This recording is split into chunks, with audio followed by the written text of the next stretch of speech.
సమాజంలో జరుగుతున్న అభివృద్ధిని ఈ రోజు అక్కడ అలివేలు అనే అమ్మాయితో మాట్లాడినా ఆ అమ్మాయి ట్రైనింగ్కి వెళ్ళింది, తోటల పెంపకాల గురించి అవగాహన కల్పించుకుంది, అధికారులతో మాట్లాడింది, ఇతర ప్రాంతాలలో జరుగుతున్న తోటల పెంపకాలలో తీసుకుంటున్న జాగ్రత్తల గురించి ఆ అమ్మాయికి అవగాహన కలిగింది. అందుకే ఈరోజు నేను కలెక్టర్ గారికి ఆదేశాలు ఇచ్చిన, ఎవరైతే ఈ గిరిజన ప్రాంతాలలో ఉన్న ఆడబిడ్డలు ఈ తోటల పెంపకంలో కానీ సోలారు విద్యుత్తు మోటార్లు పెట్టుకోవడంలో కానీ అదే విధంగా వాళ్ళ ఇంటికి సోలారు విద్యుత్తు పెట్టుకోవడానికి అవసరమైన ప్రణాళికలు అవగాహన కల్పించడానికి వాళ్ళకు అవకాశం ఇచ్చండి, వాళ్ళను అచ్చంపేట నలుమూలల తిప్పండి అని చెప్పి నేను కలెక్టర్ గారికి ఆదేశాలు ఇచ్చిన. అదేవిధంగా ఇవాళ అక్కడ అధికారులతోనే మాట్లాడినా, ఈరోజు మనము కరెంటు ఒకప్పుడు మోటార్లు కాలిపోవడము ట్రాన్స్ఫార్మర్లు పేలిపోవడం చూసినాం. ఈనాడు కరెంటు నిరంతరాయంగా వచ్చినా ఈరోజు ఆ విద్యుత్తు తడిసి భారమై ఈరోజు రైతులకు కావలసిన విధంగా ఆ విద్యుత్తును వాడుకోలేని పరిస్థితి ఉంది.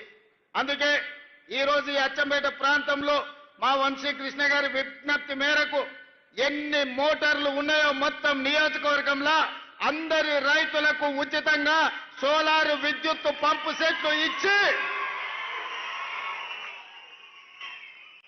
ఈ వేదిక మీద నుంచి తెలంగాణ ప్రజలందరికీ నేను ఒక విజ్ఞప్తి చేయదలుచుకున్నా.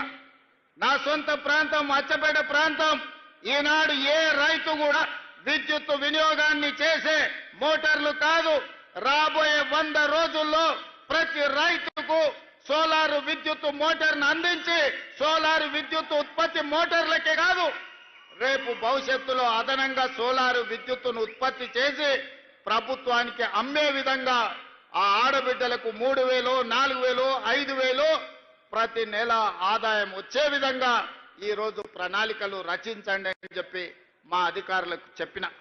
అందుకే ఇవాళ అచ్చంపేట నియోజకవర్గాన్ని ఈ రాష్ట్రానికి దేశానికే ఆదర్శంగా తీర్చిదిద్దే బాధ్యతను స్థానికైన రైతులు గిరిజనులు ఇక్కడికి విచ్చేసిన వేలాది మంది రైతులు బాధ్యతగా తీసుకోండి. ప్రపంచానికే మన అచ్చంపేటను ఆదర్శంగా తీర్చిదిద్దుదాం.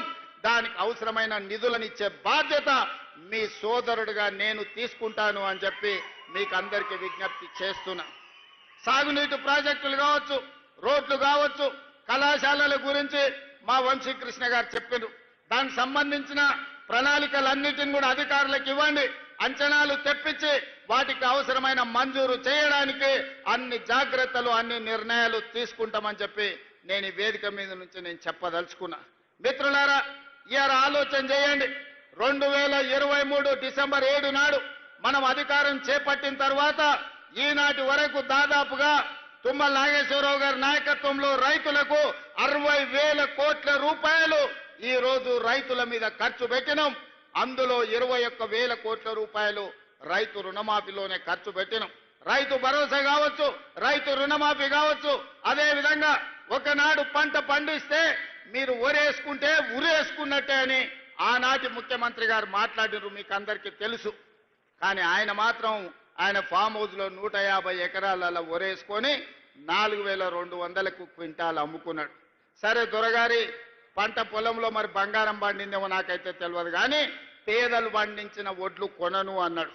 కానీ మన ప్రభుత్వం వచ్చిన తర్వాత మీరు వరి పండించండి, సన్నాలు పండించండి, మీకు గిట్టుబాటు ధరనే కాదు మీకు 500 రూపాయల బోనస్ ఇచ్చి రైతులను ఆదుకుంటాం, పండించండి అని అంటే మొన్నటి ఎండాకాలంలో యాసంగిలో 1,56,00,000 మెట్రిక్ టన్నుల మీరు ఒడ్లు పండించి దేశంలోనే చరిత్ర సృష్టించారు.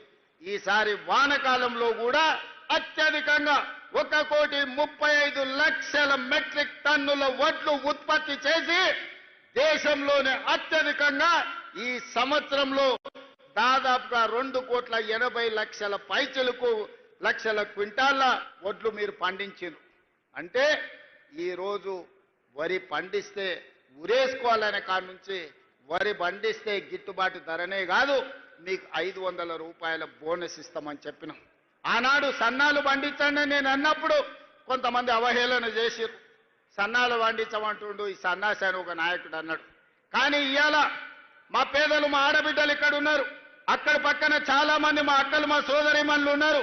వాళ్ళని నాకు కొంచెం దూరంగా కూర్చోబెట్టారు కానీ నేను వాళ్ళందరినీ చూస్తున్నా. మా అక్కలందరూ చేయొత్తండి. అక్క మీకు సన్న బియ్యం వచ్చినాయా రాలేదా?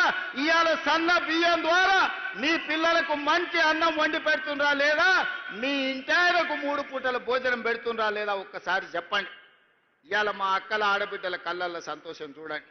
ఆయల్లా రేషన్ షాపులో పోతే బియ్యం తెచ్చుకుంటే బర్రెలకు దానా కింద వాడేది, లేకపోతే రేషన్ షాపోడే కిలోకు 10 రూపాయలు మనకిచ్చి వాడే కొనుక్కునేది. కానీ ఇవాళ ఉత్తమ్ కుమార్ రెడ్డి గారి మంత్రివర్గ మంత్రిగా ఈరోజు సన్న బియ్యం ప్రతి పేదవాడికి అందించడం ద్వారా బుక్కెడు బువ్వ ఇవాళ సన్న బియ్యంతో మనం తింటున్నాం.